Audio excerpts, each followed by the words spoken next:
Muito bem, meus amados irmãos, Pai do Senhor novamente, estamos aqui na lição de número 4, para a gente poder fechar esse nosso segundo encontro. E a lição de número 4, o título dela é A Linguagem Figurada na Interpretação.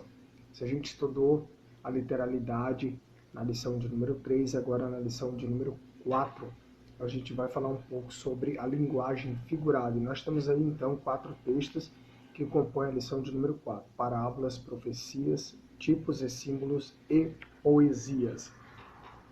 Virando a página aí, na página 62, o texto 1 que fala sobre parábolas, nós vamos ter, portanto, a definição, o propósito, fatos a lembrar, compreensão das parábolas, e a gente vai ter a classificação dessa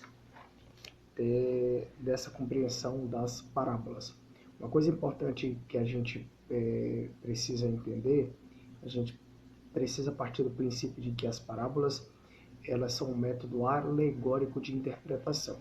Portanto, parábola vem do grego parabolê, que significa colocar ao lado de. É uma história criada para ilustrar um ensinamento moral e espiritual. Isso é muito importante os irmãos terem em mente. A parábola tem uma dupla função: esclarecer a verdade aos crentes e ocultar a verdade aos incrédulos. Jesus se utilizou desse recurso muitas das vezes para poder ensinar grandes verdades. Encontram-se, a gente pode facilmente encontrar as parábolas no Antigo e principalmente no Novo Testamento, especialmente nos evangelhos, né? Tanto sinóticos quanto Mateus, Marcos e Lucas, quanto João. O recurso literário característico da parábola é o que? A principalidade. O que é isso? Segundo o qual o texto corresponde, deve ser interpretado em conformidade com o tema ensinado, sem que haja necessidade de dissecação da passagem, como se cada elemento veiculasse algum sentido espiritual em si. Aqui vale o princípio de que o acessório segue o principal. Quer ver uma coisa? A parábola do capítulo de número 13 do livro de Mateus, do que o semeador saiu a semear. Ali ele vai mostrar 4 tipos de solos, né? Desde aquele que caiu à beira do caminho até o solo bom e que ele produziu muitos frutos. Jesus se utiliza de princípios de uma simbologia terrena para destacar princípios espirituais, né? Assim como aqueles tipos de solo onde a semente caiu, o primeiro logo veio os pássaros e comeu, o segundo caiu no meio das pedras ou outro dos espinhos. Jesus mostra etapas de pessoas com as quais elas ouvem o Evangelho e muitas das vezes a recebem até no coração, mas por qualquer coisa já desiste. E no desfecho da sua parábola, ele traz uma pessoa que de repente ouve o Evangelho, aquele Evangelho produz efeito no seu coração. É bem verdade que ele vai explicar essa parábola alguns versículos depois dele ter contado, especialmente porque os discípulos não conseguiram compreender. Então Jesus se utiliza desse recurso para poder trazer esse princípio. O reconhecimento da principalidade constitui um antídoto para evitar interpretações errôneas. Por quê? Porque a gente parte de um princípio, né? E esse princípio, sendo ele um princípio doutrinário, bíblico, a gente não cai em erros. Outro exemplo aí, que a gente pode tornar evidente, é a parábola das 10 virgens, né? O tema é o quê? Sobre vigilância. Olha que legal. Então, a gente consegue perceber naquela parábola que as 10 virgens representam uma situação de espera, né, da vinda de Cristo. Então, há um todo por trás, né, dessa questão, deste recurso que é a parábola. A parábola do filho pródigo, o tema é sobre o perdão, não é verdade? E, bom, enfim, muitas outras parábolas que traz aí os seus temas, e a gente pode partir desse princípio para a gente poder entender. Então a gente já definiu o que é parábola, né? Uma história geralmente curta, extraída da natureza ou de situações do cotidiano para ilustrar uma lição moral ou religiosa. Nos tempos antigos, as parábolas eram usadas por professores e Jesus empregou muitas delas. O seu propósito, Jesus usou por duas razões: para ensinar os discípulos e as outras pessoas que ouviam e lhe eram responsivas. Para tais pessoas, a parábola ela esclarecia a verdade. E outra situação era para ocultar a verdade àqueles que não eram responsivos. Ou seja, os discípulos interrogaram Jesus a esse respeito e por que o Senhor lhe falava por parábolas, né? Então, o propósito dele falar por parábolas era exatamente isso, porque ele sabia o público-alvo que ele tinha, pessoas que eram responsivas e pessoas que não eram. Fatos a lembrar. Primeiro, as parábolas sempre ilustram, por meio de um processo, um acontecimento terreno, algo que a gente vai levar para a nossa vida como lição. Perder uma moeda, deixar a luz brilhar no escuro, um agricultor com a semente, um homem rico, um homem pobre, a construção de uma casa, enfim. Segundo, a parábola sempre contém uma lição espiritual para nos ensinar. Correto? Eu acredito que esse primeiro texto aqui é um texto até um pouco mais fácil, porque a gente já está habituado.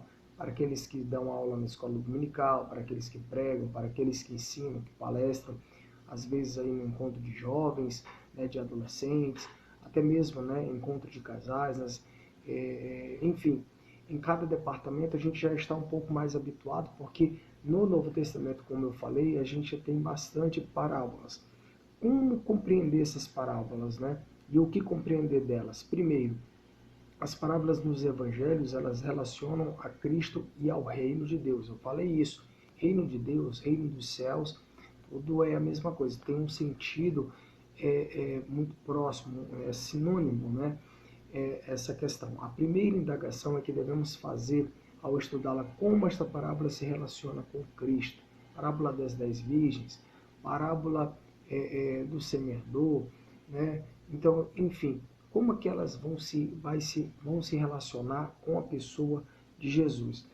Inclusive, aqui o texto que nós citamos de Mateus 13, né, ao interpretar essa parábola, Jesus disse que ele, o Filho do Homem, era o semeador que semeou a boa semente. Existe uma parábola, um ensinamento sobre Cristo ou a sua missão no mundo, e como a parábola se relaciona com o reino de Deus, são perguntas que a gente precisa responder. Existe na parábola uma personagem que representa Cristo?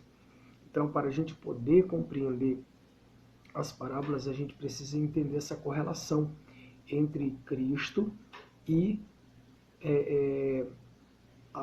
o reino de Deus que foi instaurado para a humanidade. Correto? Então, o reino de Deus já veio para aqueles que são nascidos de novo. Capítulo 3 do Evangelho de João, a gente tem ali o diálogo de Nicodemos com Jesus, né? Nicodemos, ele fazia parte do Sinédrio, ele era um ancião, ele era uma pessoa muito benquista na sociedade, e ali desejou saber mais do Rabi, né, de Jesus Cristo, o ensinamento do reino dos céus. A letra ele já sabia, mas ele queria ir mais além.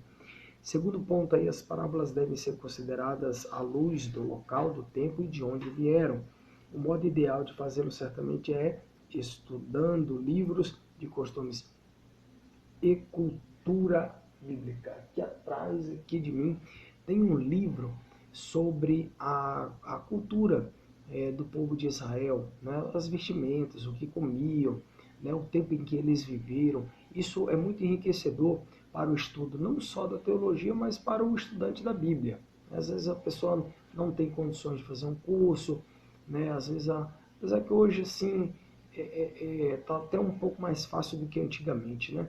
Mas a gente precisa também entender que realmente tem sempre pessoas que talvez tenham um pouco mais de limitação.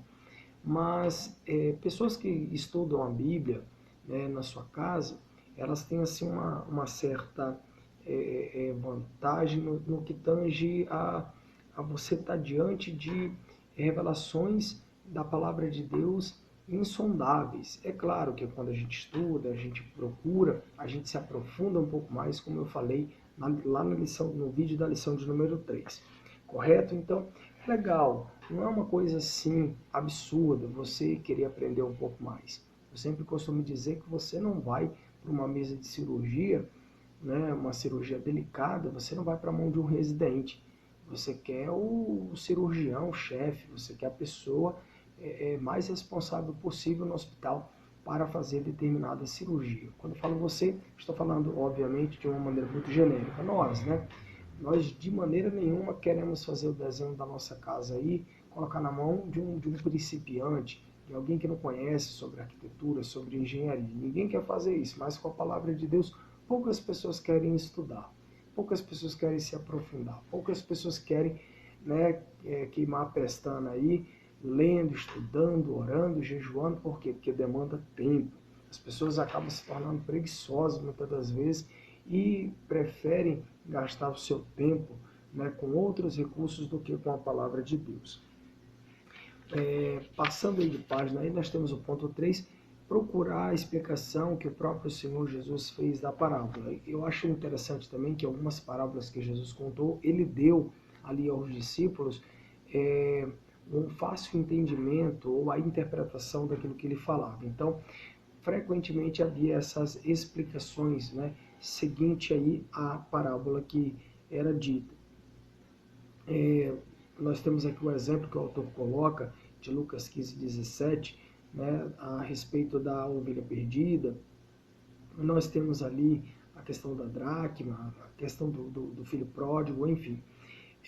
Comparar, o quarto ponto aí, comparar os ensinamentos que parecem estar na parábola com o contexto total das Escrituras. Então a gente deve comparar aí ao capítulo no qual se encontra a parábola, ao livro e a qualquer associação ao Antigo Testamento. Lembre-se que a revelação é progressiva, existe a unidade, né, existe aquele casamento perfeito do Novo Testamento que revela o Antigo Testamento e assim sucessivamente. Então, os dados de uma parábola devem ser comparados se ela for mencionada por mais de um escritor.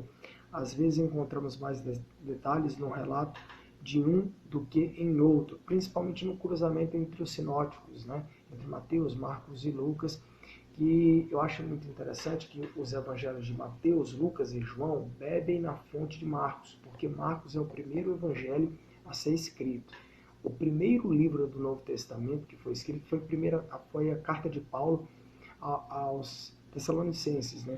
A primeira carta de Paulo aos irmãos que moravam em Tessalônica. Esse foi o primeiro livro do Novo Testamento a ser escrito. Mas o Evangelho, o primeiro foi o Evangelho de Marcos. Gravem isso, correto? Temos os exercícios aí, os irmãos vão fazer. Vamos para o texto 2, profecias. Esse é um tema bastante atual. É isso mesmo, ele é um tema muito atual. Na verdade, esse tema ele sempre encontrou espaço ao longo da história pela igreja, né? O tempo da profecia é a interpretação centrada no leitor. O caráter da palavra de Deus como infalível está relacionada ao cumprimento absolutamente certo de profecias. Nós classificamos, né, enquanto teólogos, a questão de profetas messiânicos. Né? O que é isso? Profetas que profetizaram incisivamente com relação à vida do Messias. E a gente tem aí Isaías, que é o principal deles, mas nós também temos referências em Miqueias, enfim, em outros, né, que apontaram para frente. Isso a gente já estudou lá na lição 1 e 2. Então essa realidade exige do intérprete diligência, humildade, para que não adote interpretações que desconsiderem os próprios termos das profecias, o que inclui tanto quanto possível um importante elemento temporal, cumprimento histórico ou escatológico. As profecias, quando elas são de Deus e elas foram faladas, em algum tempo ela vai ter que se cumprir. Quando essa profecia ela é de Deus, ela foi dada ao profeta, e o profeta no seu tempo profetizou, porque profeta ali, o ofício de profeta era ser porta-voz de Deus. Então essa profecia ela tem um começo, um meio e um fim. Muitas das vezes a gente não sabe o tempo em que vai se cumprir, mas vindo da parte de Deus, ela se cumpre. Você imagina Isaías profetizando 700 anos antes de Cristo. Ele morreu e não aconteceu a profecia. No tempo dele não aconteceu, mas aí ia acontecer 700 anos depois. Né? Muitos o ridicularizaram, principalmente Jeremias. Né? A gente conhece o Jeremias como o profeta chorão. Aquele varão ali, aquele homem de Deus, aquele profeta, ele sofreu mesmo. Ele sofreu, né? Escárnio, sofreu ali sendo jogado, né, num poço, sabe? Ele sofreu tanto que às vezes eu fico imaginando assim, meu Deus, mas o Senhor escolheu um homem, né, que estava tão além do tempo dele, as pessoas simplesmente não acreditavam na profecia de Jeremias, né? Mas se cumpriu no tempo propício, no tempo certo, na plenitude dos tempos, né? Então, nós temos aí a definição. A profecia pode ser definida como declaração. Já falei isso aqui, ó, inspirada da vontade e do propósito divino. Às vezes, os profetas da Bíblia prediziam eventos que aconteceriam no futuro, às vezes antecipavam ou proclamavam a verdade de Deus para o presente. Então, às vezes, as profecias eram iminentes, aconteciam quando elas demoravam tempo para acontecer, ou ainda acontecerão no futuro. Quando você pega profetas como Ezequiel, Daniel, você vai perceber que há um apontamento escatológico, né? A gente chama aí dos profetas apocalípticos, né? Aqueles que profetizaram determinadas mensagens da parte de Deus, como Zacarias, que irá se cumprir, né, no fim, no dia do Senhor, né, nos últimos dias, no último dia, na verdade. Estamos, na verdade, vivendo a última hora da igreja. Isso foi falado por João, né, na sua primeira carta. É a última hora da igreja e talvez, né, os últimos tempos no Cronos, no tempo cronológico. Correto? Problemas. Será que as porções proféticas podem sempre ser interpretadas literalmente como as grandes passagens dos ensinos das Escrituras? Aí o autor fala de Isaías, né? Da mesma forma que não entendemos o Sermão da Montanha, podemos entender Isaías da mesma forma que entendemos o Sermão da Montanha? Não. Isaías será mais difícil de se interpretar. Alguém pode esperar que a resposta seja sim, uma vez que a regra geral para a interpretação da Bíblia é que use o significado literal e comum das palavras.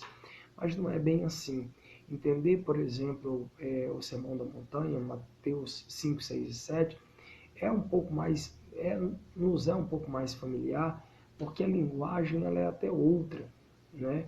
Então, e Jesus assim foi muito paciente ao explicar, ao ensinar, e a gente tem esse entendimento. Isaías não. Isaías aí tem uma densidade nos seus escritos e é preciso também a gente compreender, né, todo o contexto. Eu já falei isso aqui, né? A gente não pode sair isolando, né, textos aí ao nosso bel prazer. As passagens que declaram a verdade de Deus como uma revelação de sua vontade para o homem, hoje pode ser interpretada através dos princípios básicos de que já falamos, mas as passagens que predizem eventos futuros são mais difíceis. Elas empregam mais linguagem figurada e, portanto, demandam maiores estudos para compreender cada palavra simbólica. Muitas leituras serão necessárias a fim de descobrirmos o tempo, o local, a circunstância e a mensagem profética. O que você acha que as pessoas até hoje têm tentado, de alguma forma, tentar cravar quando que Jesus virá? Né? Por que você acha que as pessoas sempre ficam nesse relógio escatológico, tentando adivinhar a volta de Jesus? Porque se aprofundam nos estudos e porque querem saber algo que está oculto àqueles que se julgam sábios. Não é verdade? Para frente aí, ó, os profetas geralmente tinham visões que lhe revelavam eventos futuros. O domínio de todo o material profético nas Escrituras requeria anos de estudo especializado. Terceiro, na profecia o tempo não costuma ser claro. A sequência dos eventos pode ser dada, mas o tempo do cumprimento e espaço entre os eventos são geralmente velados. Então, algumas profecias foram sobre um futuro próximo, isso aí a gente já falou, e outras num futuro distante. Então, a gente precisa compreender que essa linguagem Mas profética é uma linguagem que tem começo, meio e fim, tem um tempo, né? Ela tem um tempo para se cumprir e esse tempo não nos diz respeito a nós, correto? Outra coisa que pode ocorrer também de uma mesma expressão admitir significados diferentes quando empregada em momentos diferentes, no caso especialmente didático, ou da expressão abominação desoladora, que, de acordo com o texto imediato de Daniel 11:31, teve seu cumprimento histórico em Antíoco IV Epifânio, né? Mas que, segundo Daniel 9:27 e 12:11, à luz de Mateus 24:15 e Marcos 13:14, terá seu cumprimento escatológico no Anticristo. Essa parte aqui, dessa coluna que está na página 66, ela está falando de profecias que se cumpriram em um curto período de tempo e outras que vão se cumprir num sentido escatológico. A gente precisa demandar tempo, estudo, para a gente poder acreditar de fato que determinadas coisas se cumpriram há um tempo e para o povo judeu e outro que se cumprirá para a igreja. Eu gosto desse tema, é um tema muito abençoador. Aliás, a profecia ela vem para edificar. Hoje a igreja do Senhor precisa ser ensinada, corrigida, exortada, né, animada, né? Ela precisa de uma palavra profética e, obviamente, nós temos aqui na palavra de Deus. A palavra de Deus é a maior profecia e a igreja precisa de Bíblia, de palavra, né? Não obstante a Bíblia ser a maior profecia, né, para todos nós, aqui ou acolá também temos experiências da parte de Deus, temos homens e mulheres de Deus que são usados para um propósito específico. Entendendo que a função de profeta hoje ela não existe como existia no Antigo Testamento. Existem profecias hoje e assim, a gente tem um entendimento de que o profeta hoje pode ser de repente uma pessoa que suba no púlpito, vá pregar e ali ele seja a boca de Deus para falar ao povo, né? Mas o que eu estou querendo dizer aqui que aquela função específica de profeta que tinha no Antigo Testamento, ela não tem mais essa conotação hoje, né? Até porque dentro do sistema, por exemplo, assembleiano, há toda uma conjuntura que precisa ser respeitada, né? Uma determinada hierarquia que eu costumo dizer que é de cima para baixo, né? Começando com o cooperador, o diácono, o presbítero, o evangelista e o pastor, que está lá embaixo servindo a todos, né? A gente entende como se fosse uma escada para cima, como se o pastor fosse acima de todos. Na verdade, o pastor, ele serve a todos, né? Ele cumpre que nem aquele papel de Jesus que lava o pé, né? Lavou os pés dos discípulos. Então, isso daí é muito importante. Na escola bíblica dominical, agora domingo passado, né, o pastor eu estava falando de que as pessoas elas precisam assim compreender que o pastor ele tem e precisa de representantes para todos os departamentos, porque o líder do departamento é o pastor, o líder das irmãs é o pastor, das crianças, mas aí ele precisa de braços, né, de pessoas para estar ajudando. Lembra daquela situação de Moisés, né, que quando a mão estava cansada, baixava e precisou dois, né, obreiros ali para segurar as mãos de Moisés e o profeta ali, então, né, o profeta Moisés, aquele grande líder, estender as mãos o dia todo e Israel prevalecer na batalha. Texto de número 3, tipos e símbolos. Definição. Na Bíblia, o tipo é uma pessoa, coisa do Antigo Testamento. Olha, a gente já falou sobre isso. Vocês estão no século 2, estão estudando Hermenêutica Bíblica 1, e vocês já devem saber o que é o tipo. O tipo é um símbolo, é algo simplesmente que representa, que simboliza o tipo de Cristo. Adão é um tipo de Cristo. Por quê? Porque veio como o primeiro homem, né? Veio como alguém sem pecado. Depois, infelizmente, pecou, mas Jesus não pecou. Mas ali naquele estado de perfeição, o primeiro Adão é um tipo de Cristo, né? Aquele estado de perfeição, assim veio Jesus, em um estado de perfeição e nele permaneceu, né? E muitas outras figuras que simbolizam, né? Assim como Moisés levantou a serpente do deserto, importa que o Filho do Homem seja levantado. Então nós temos vários tipos no Antigo Testamento. Tipologia e simbologia é um outro tipo de linguagem e comunicação que a gente precisa levar bastante em conta, né, para nós que somos estudantes da Bíblia. A riqueza literária da Bíblia inclui uma vasta quantidade de tipos de símbolos e de categorias que, embora vinculadas à linguagem conotativa, ultrapassam os contornos ordinários das figuras de retórica e demais recursos literários. O entendimento adequado dessas formas literárias contribui decisivamente para a compreensão da Bíblia, sendo especial interesse pelos seguintes aspectos. Primeiro, a linguagem figurada permite à mente humana perceber realidades metafísicas que não seriam facilmente assimilados pelos padrões normais de comunicação de escrita. B, tipologia, traça um caminho, né? Presta bastante atenção nisso, extraordinário entre o Antigo e o Novo Testamento, apontando os atributos como inteligência, propósito, organização e controle soberano da história. C, equívocos quanto à área dos tipos, símbolos e outros recursos expressivos, como símiles, alegorias e parábolas, frequentemente ensejam interpretações absurdas e descontextualizadas, emocionalistas, sensacionalistas e desprovidas de toda lógica. Precisa ter bastante cuidado, não é verdade?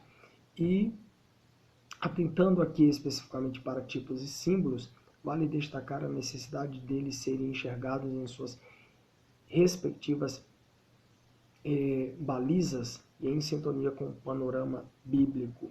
Então, dito isto, tem-se que o tipo é uma figura de linguagem que faz corresponder entre si objetos, eventos, lugares e ou instituições. Isso está recheado no Antigo Testamento, corroborado pelo Novo. Na verdade, os tipos são realmente lições subjetivas que a gente vai aprendendo aí ao longo do tempo.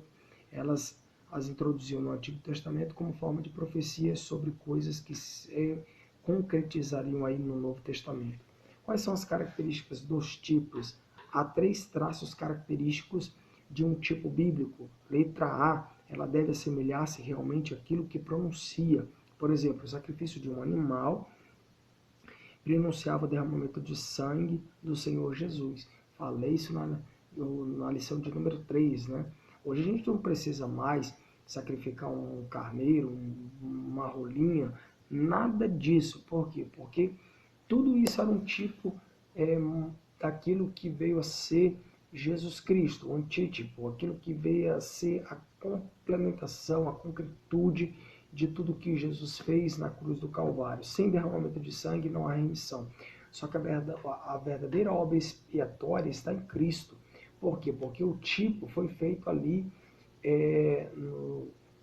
no tempo de Moisés, né, em toda aquela peregrinação, com o advento, né, do tabernáculo, com todo o rito que acontecia no tabernáculo. Ali, simbolicamente se expiava, mas o pecado continuava, porque só quem tem o poder de perdoar pecados é Jesus. Né? Mas aquela liturgia, todo aquele rito, era um mecanismo sistêmico para que o povo de Israel pudesse entender e compreender a gravidade do seu pecado e não cometer mais. Até porque as próprias leis, né, o próprio direito e dever consuetudinário, baseado através dos costumes da época, né, eles assim estabeleciam-se como princípios para que as pessoas pudessem obedecer firmemente aquilo que lhes era outorgado para eles fazer. Correto? Então aí, o tipo deve estar direto ou indiretamente indicado nas Escrituras. O descanso prometido ao povo de Deus sobre a liderança de Moisés e de Josué era um tipo de descanso que nos é prometido por Cristo. A gente rala, batalha, luta, não é verdade? E um dia nós vamos ter o nosso descanso. O nosso descanso não é aqui, que nós só estamos de passagem. Tem muita gente fazendo muita coisa aqui, achando que vai viver aqui eternamente, né? Outro ponto aí, os tipos não podem ser forçados a uma correspondência em cada detalhe aquilo que prenunciam. Por exemplo, alguns homens do Antigo Testamento são tidos como tipos de Cristo. Moisés é um deles, a gente já falou isso aqui também. O uso dos tipos. Deus usou uma grande variedade de temas como lições objetivas. Se estudarmos mais esse assunto, descobriremos que as pessoas foram usadas como tipo. Lugares tais como a Terra Prometida são às vezes utilizados como tipos. Enfim, pessoas, eventos, lugares, tudo aquilo que a gente já falou. A refeição da Páscoa, por exemplo, é designada pelo próprio Senhor como um tipo com um verdadeiro significado. Por causa desta designação, podemos esperar encontrar vários tipos interessantes no evento da Páscoa. Lendo Êxodo 12:15, por exemplo, vemos que o fermento deveria ser removido de casa por ocasião da Páscoa. E em Mateus, capítulo 16, versículo 5 a 12, o fermento tipifica a doutrina errônea dos fariseus. Então, aquele tipo, né, estabelecido nos tempos de Moisés, o fermento retirado do pão, né, faziam ali agora pães asmos, né, sem fermento, sem aquela levedura, né, um pouco de fermento levando a toda a massa. Tirando esse fermento, Jesus traz um ensinamento agora como um antítipo, dizendo que esse fermento era o fermento dos fariseus, que vinham ali somente para complicar a vida do povo, que já era um povo sofrido, espoliado, né, e agora com o rigor da lei, queria fazer a todo custo, né, que pudesse se cumprir quando que eles mesmos não faziam isso. Então, sempre tipo e antítipo. Né? Tipo no Antigo Testamento, antítipo no Novo Testamento. Novo Testamento casando com o Antigo, revelando uma revelação progressiva, mas uma unidade de conteúdo e de fé cristã. Símbolos. No início da lição, a gente definiu o símbolo como algo que representa. Símbolo é uma representação. Na verdade, isso é uma coisa fácil. Outra coisa que retrata, outra coisa é que retrata de algum modo, né, toda uma circunstância. O símbolo ou não, o símbolo ou não, a coisa que representa, ele simplesmente, perdão, o símbolo geralmente diferencia-se do tipo, porque por não importar se ele pronuncia ou não a coisa que representa. Ele simplesmente simboliza. Precisamos ter cuidado com os símbolos e os tipos, pois a sua interpretação vem da própria Escritura. O perigo está em deixarmos a imaginação forçar comparações incorretas. Então, o tipo está estabelecido no Antigo Testamento, bem como no Novo Testamento, como o antítipo para poder completar essa figura. Agora, os símbolos, eles são só apenas representações. Vou dar um exemplo bem claro para ficar aqui, né? Peço até perdão aqui que eu li aqui errado essa parte aqui da página 72. Mas em tempo nós corrigimos aqui. Mas vamos pegar um símbolo, o Espírito Santo, na verdade. Aí alguém de repente pode pensar no vento. Alguém pode dizer uma pomba, alguém pode dizer um fogo, né? Mas aquilo é uma representação. Não quer dizer que o Espírito Santo seja aquilo. Né? Tem gente que acha que o Espírito Santo é um vento. Ele não é um vento. Ele é uma pessoa. Né? Ele é uma pessoa, a terceira pessoa da Trindade. Ele é Deus. Né? As pessoas têm com dificuldade de conseguir compreender isso. Os símbolos nas Escrituras têm geralmente mais de um significado. Jesus é chamado de o leão da tribo de Judá, mas o símbolo de um leão que anda em derredor procurando devorar é usado para o diabo. O aspecto do leão retratando o Senhor Jesus é a natureza forte e majestosa do animal. Jesus é retratado ainda como o Cordeiro de Deus, morto desde a fundação do mundo. E o Cordeiro é também um retrato de um novo crente. A figueira e o sal são símbolos do povo de Deus. A colheita, o casamento, o vinho simbolizam o final dos tempos. Os símbolos podem ser encontrados tanto no Antigo quanto no Novo Testamento. A passagem da ceia do Senhor emprega símbolos familiares a todos os crentes. O pão simboliza o corpo do Senhor e o cálice o seu sangue. Então a gente precisa, né, ter cuidado com a questão dos símbolos também, para a gente não dar asas à imaginação demais e fazer interpretações errôneas. Por último, poesias, é o texto de número 4, onde encontrar características da poesia hebraica, e aí nós terminamos com os exercícios. A poesia, ela acha-se espalhada por toda a Bíblia, principalmente nos livros poéticos, né? Jó, Salmos, Provérbios, Eclesiastes e Cântico dos Cânticos. Êxodo 15 oferece-nos belas canções de Moisés e Miriam. Lucas 1 dá-nos o cântico de louvor de Maria e a profecia de Zacarias, proferida de forma poética. Estudando as Escrituras, encontramos uma grande quantidade de poesia hebraica. No livro dos Salmos, claro, temos o Hinário de Israel, poesia lírica destinada a ser cantada.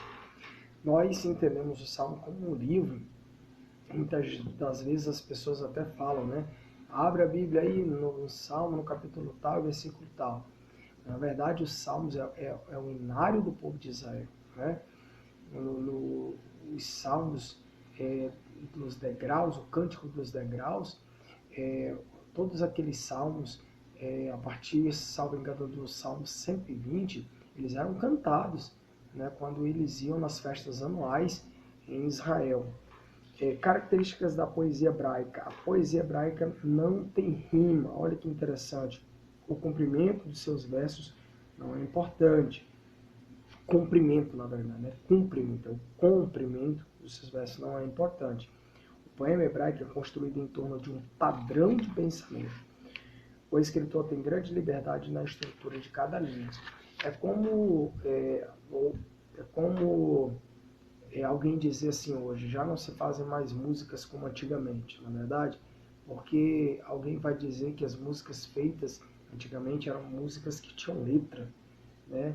Quantos letristas tinham aí, compositores, e hoje você vê muitas músicas aí feitas simplesmente para exaltar, né, o homem. É o antropocentrismo, né?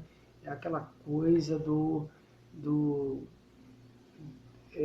de colocar o homem no centro de todas as coisas. É um pragmatismo muito forte, é um eugenismo dominante. Na verdade, às vezes até carregado de muito hedonismo. Então a gente precisa ter um pouco de cuidado. A poesia hebraica obtém um paralelismo muito do seu estilo. Paralelismo vem de paralelo. No sentido aqui empregado, refere-se à relação entre cada duas linhas dos versos da poesia hebraica. A gente estuda isso melhor nos livros poéticos, né, principalmente nos Salmos e Provérbios aí, mas é claro, em todos os livros que compõem essa coletânea de livros poéticos. Há três tipos de paralelismo: paralelismo sinonímico, paralelismo antitético e paralelismo sintético. O paralelismo sinonímico é quando a segunda linha do poema repete a verdade da primeira linha, com palavras semelhantes. Do Senhor é a terra e sua plenitude. Segunda linha, o mundo e aqueles que nele habitam. Salmo 24, verso 1. Salmo 24, verso 1. Paralelismo sinonímico é quando a segunda linha do poema repete a verdade da primeira. Então, do Senhor é a terra e sua plenitude. Então, agora eu vou reforçar essa verdade. O mundo e aqueles que nele habitam. Paralelismo antitético significa contraste. O que é contraste, né? Contraste é aquilo que contrasta uma coisa com a outra. Vamos citar o exemplo do Salmo, de número 1, verso 6. Porque o Senhor conhece o caminho dos justos, porém o caminho dos ímpios perecerá. Olha, mas Deus não conhece todas as coisas, mas isso é um paralelismo que o salmista está usando, né? Porque o que importa para o Senhor é conhecer o caminho dos justos. Porque os ímpios, eles não é que Deus está sentado num trono branco com, né, algo assim que ele vai condenar de uma forma totalmente cega, né, o ímpio. Não, calma. O ímpio é que vai traçando o seu próprio caminho. Nem quer saber de Deus. nem quer saber de ouvir a palavra de Deus. Ele está cavando a própria cova. Eu fui professor de filosofia quase 10 anos e eu tinha muitos alunos que não estudavam porque achavam que filosofia é uma coisa, uma bobeira. Um dia eu fiz uma prova no terceiro ano com 16 questões. Nunca me esqueço, a maior nota da prova valendo 10 foi 1,5, né? Só de zeros lá foi mais de 10. Por quê? Porque os alunos estavam acostumados a levar a disciplina de filosofia como algo que não tivesse importância. Mas eu pude explicar para eles que a filosofia nos ensina a pensar. Eu não estou falando de vãs filosofias, né, que nem está continuando, falando de filosofia como um método para fazer a gente pensar. Um livro desse aqui que você está estudando, ele é pensado, ele é estudado, né, se estuda para poder compor aqui um livro como esse.